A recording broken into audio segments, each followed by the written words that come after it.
It was 2 a.m. when I decided to head out for a run. I had been struggling with sleep for weeks, and the pounding in my head had become almost unbearable. The streets were empty, shrouded in the deep quiet of the early hours. The cool air of the night felt like a balm on my skin as I laced up my running shoes, preparing myself for the solitude of a midnight jog. It was a strange habit I'd picked up over the past few months. Something about running alone at night cleared my mind and gave me a sense of peace, even if it meant that I'd be out there in the darkness with nothing but my own thoughts and the distant hum of the city. I pushed off from the curb, my breath forming visible clouds in the cool night air.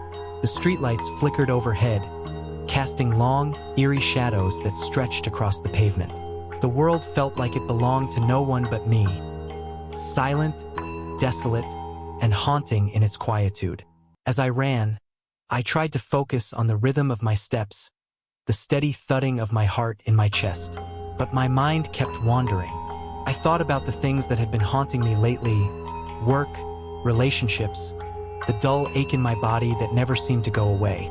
I let my thoughts blur into the background as I pushed myself faster, the rhythmic beat of my feet matching the steady pulse of my thoughts. The neighborhood I jogged through was quiet, mostly residential. Rows of dark houses lined the street, their windows like hollow eyes, watching from the darkness. As I passed the old oak tree at the corner of the block, I couldn't shake the feeling that something was wrong. It wasn't just the usual sense of loneliness I felt when I jogged at night. There was something else in the air, a heaviness, a presence that made my skin crawl. I slowed my pace, trying to shake off the unsettling feeling. But then, just as I was about to pick up speed again, I heard it, the sound of footsteps. At first, I thought it was just my imagination. After all, I was running alone in the middle of the night, and the mind plays tricks when it's left to wander. But then, the footsteps came again, clear, steady, and strangely rhythmic. I looked over my shoulder, but the street was empty, just the quiet hum of the city in the distance. My breath quickened as I increased my pace, my eyes scanning the street ahead.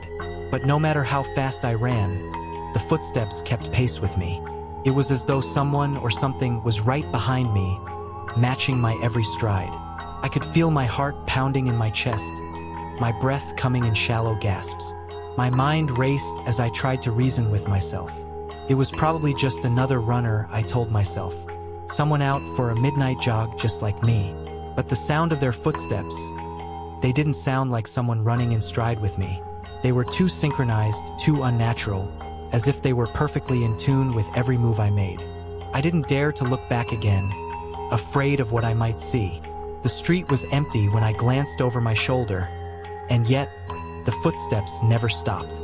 They were there, just behind me, like a shadow I couldn't shake. I pushed myself harder, my legs aching from the effort, but the presence behind me stayed as close as ever. Every time I slowed down, it seemed to draw nearer. When I sped up, it mirrored me perfectly, matching my pace with disturbing precision. I took a turn onto the next street, hoping to shake whatever was following me, but it didn't matter. The footsteps were still there, right behind me.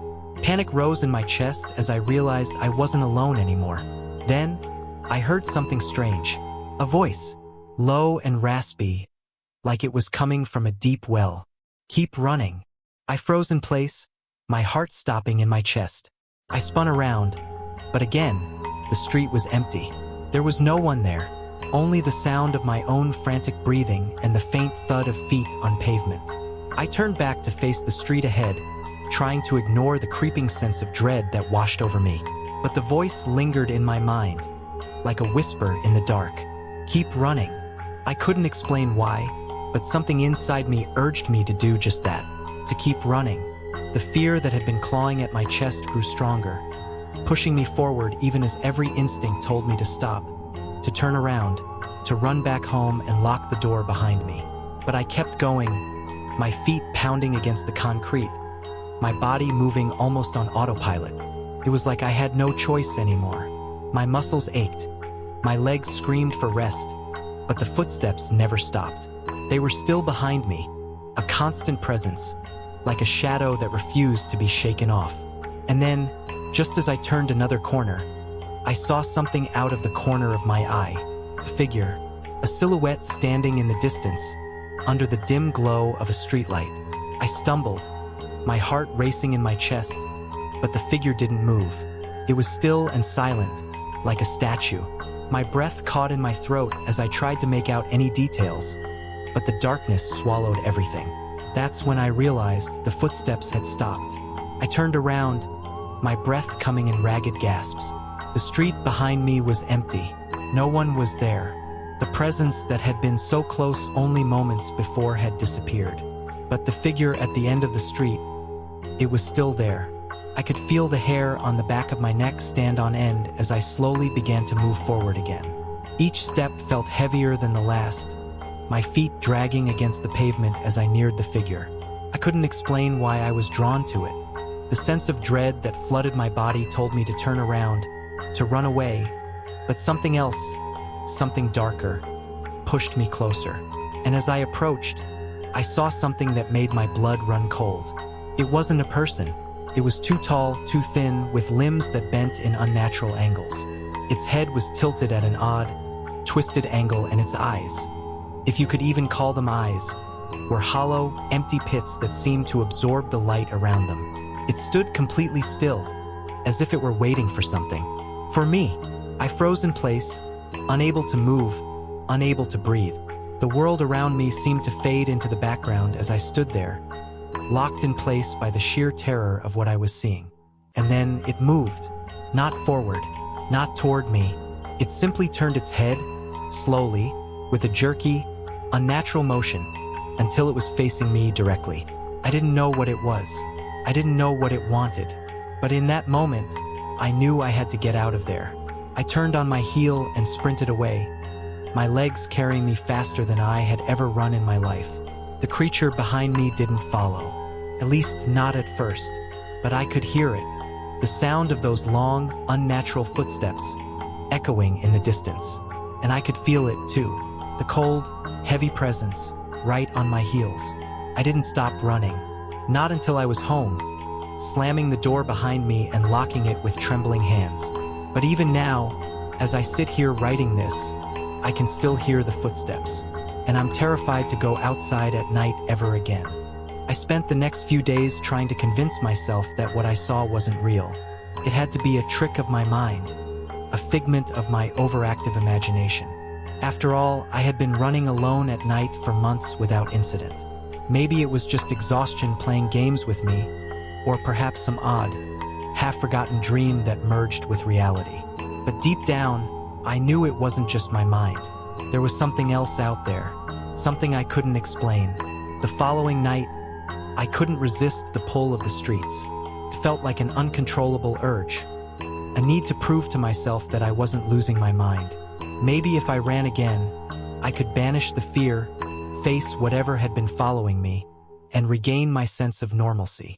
I tried to shake off the unease as I laced up my running shoes, but the memory of the creature's twisted figure haunted me, making my heart race long before I even left the safety of my front door.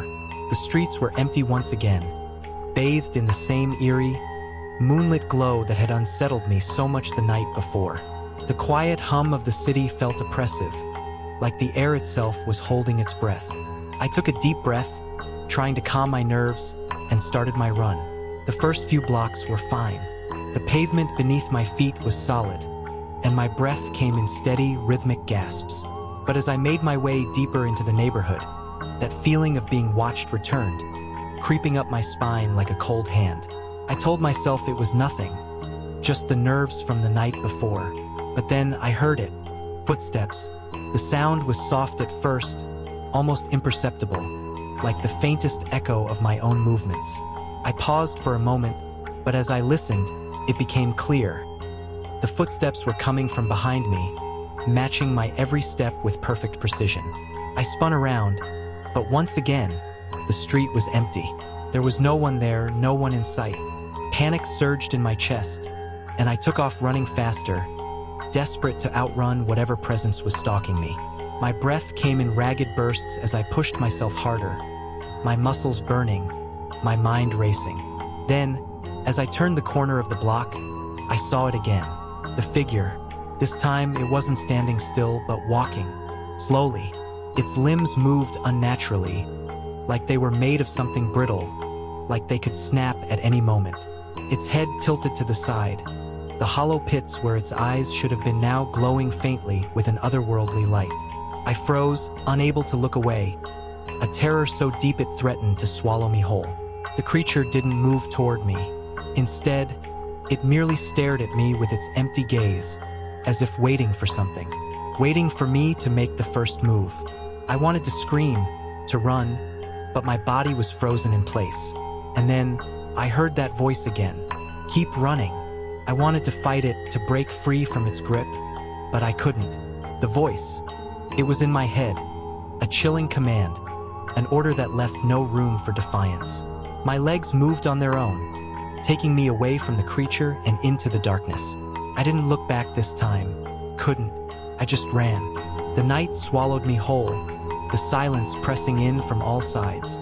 My chest burned with every step, and the cold air stung my lungs, but I couldn't stop. My mind screamed at me to turn around, to make sure it wasn't following, but I didn't dare. I didn't stop running until I was back home, slamming the door shut behind me. My hands were shaking as I locked it, but even as I stood there, panting and trembling, I knew it wasn't over. The creature was still out there, waiting, watching. I tried to calm myself, to tell myself that I had imagined the whole thing, but the terror wouldn't leave me. I couldn't shake the feeling that something was wrong, that I had been marked in some way, that it wasn't just the creature itself I was running from, but whatever force had drawn it to me. The next day, I decided to do some research. I searched online, looking for anything that might explain the strange figure I had seen. But no matter how much I read, I couldn't find anything that matched the description of what I had encountered. There were stories of shadowy figures, of creatures that lurked in the dark, but nothing that felt like what I had experienced. It was as though the creature didn't belong in this world at all. And then I found it, a thread on a small, obscure forum titled, "Things That Follow You in the Dark." I wasn't sure why I clicked on it, but I did, and what I read sent a chill down my spine. The thread was filled with stories of people who had encountered beings in the dark, beings that followed them, stalked them, never letting them go.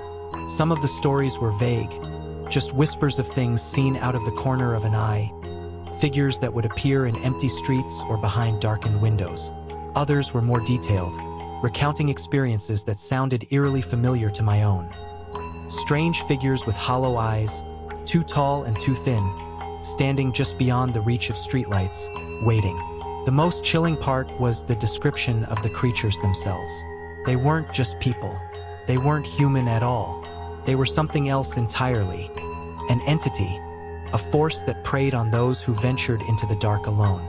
And in every story, there was one common thread. Once you saw them, they never let you go. The realization hit me like a punch to the gut. I wasn't just running from some twisted nightmare. I was being hunted by something that didn't belong in this world. But what was it? What did it want from me? And why me?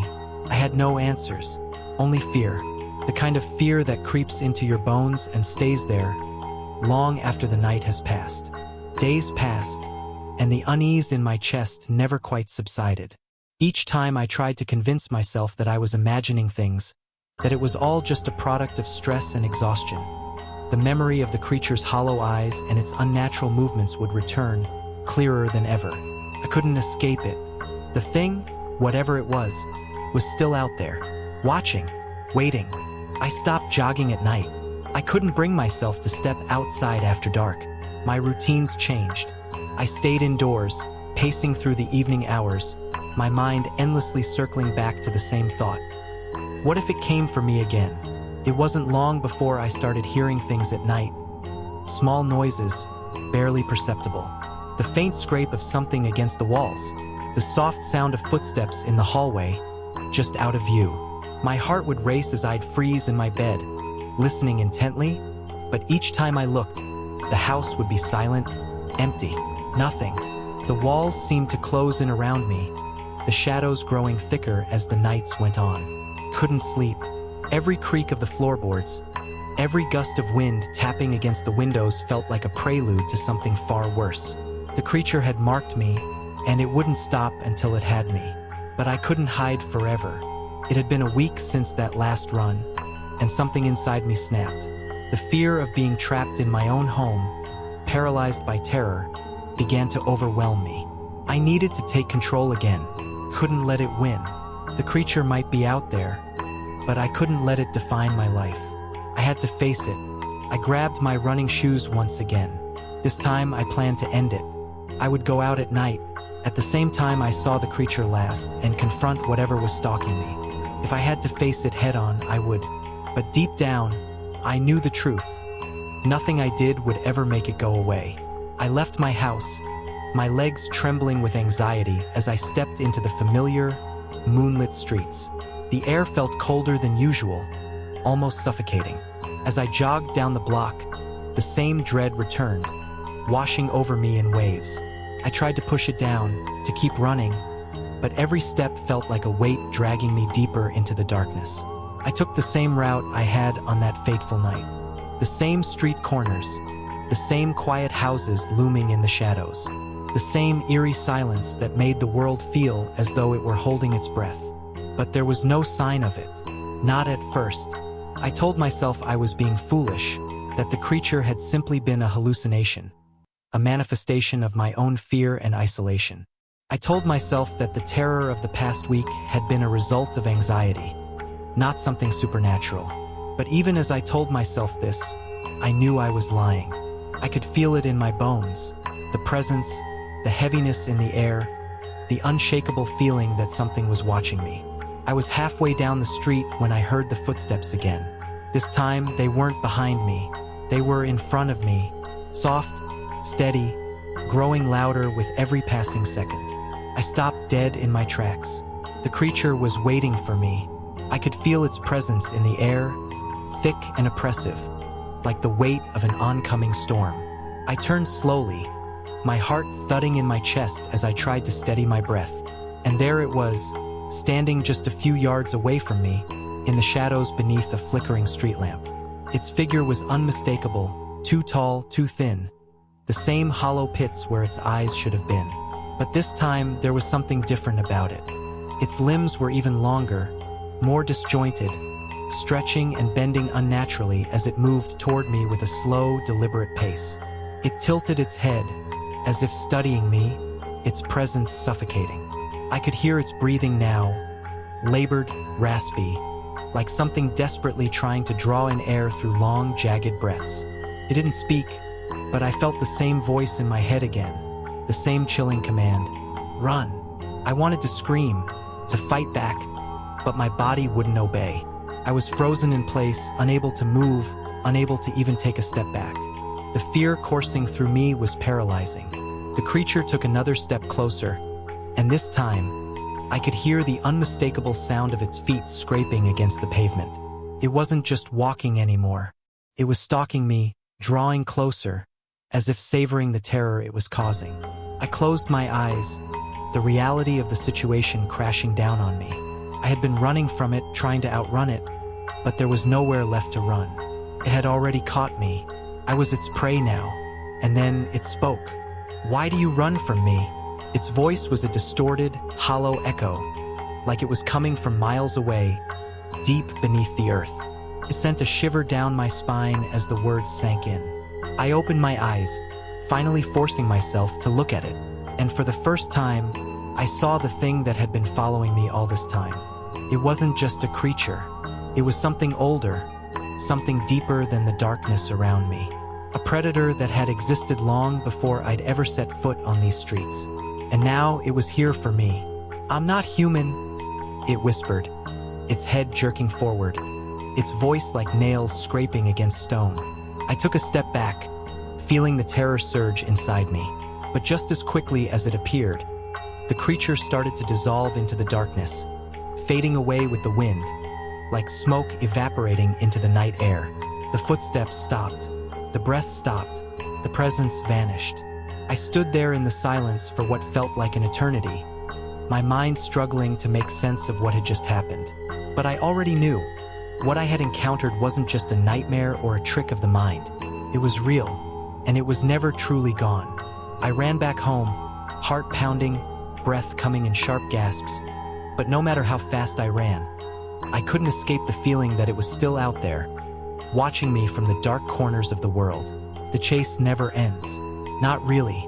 And every night, when I close my eyes, I can still hear those footsteps. They are always just behind me, waiting,